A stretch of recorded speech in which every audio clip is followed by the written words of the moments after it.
Brother Gimbu, we got Gimbu here, Gimbu Kali. Gimbu, man, I was asking you before we went on the air, so I asked you on the air. Okay. Is college hard, man? I mean, to me, look back in that camera and talk to them people about it. Yeah, to me, college was not hard. But you know, I guess hard is a relative question. You know, it depends on where your head is at and how prepared you are, and what your will is like, and so forth and so on. You know, I say that because I never taken one college class.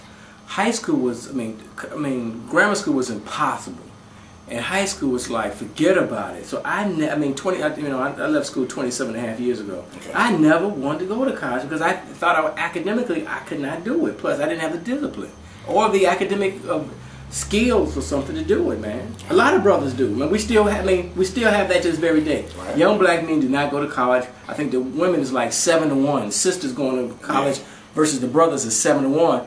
And in the dominant society, if you will, women are going to college more than men. What's up? What's up? What's up? Well, unfortunately, this system breaks our spirit in such a way, particularly that of black males, and they become so disinterested in school and education because they can't relate to the things that are being taught. It has no relevance to their everyday existence, that people lose interest and tend to drop out. And what that does is to simply perpetuate this whole cycle of poverty and so forth and so on, because education truly is the best way to uplift a person's self. And at least it will give you the skills to be able to physically and financially take care of yourself and your family.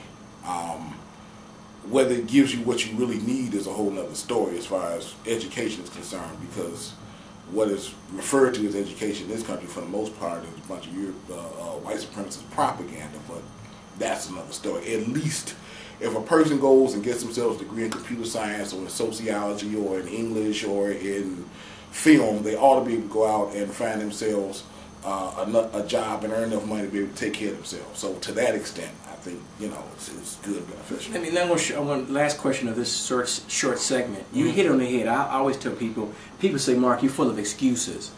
And I say, you know, back even in the 70s, I had a broken academic spirit. I'm talking about 72, right. 71. Right. Back in the day, they just beat me down.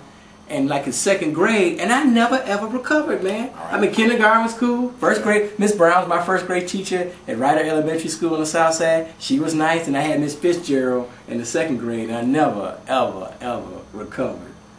There's people that's full of excuses, but I'm saying, but you get a broken academic spirit. You get beat down in them grammar schools, and for high school, forget about it. What do we do, man? It's pretty much it.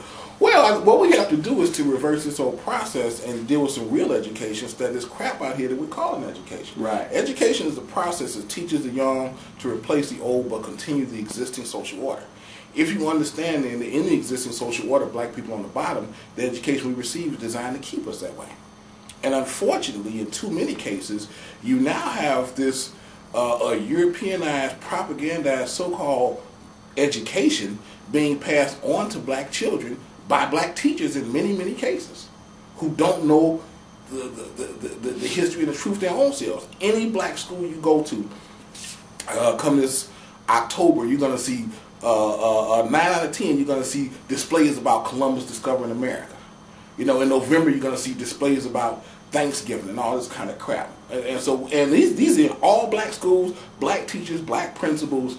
We are passing this insanity on to our children as though it were valid, and as though this is actually preparing us to do anything other than be slaves to this system and to these people.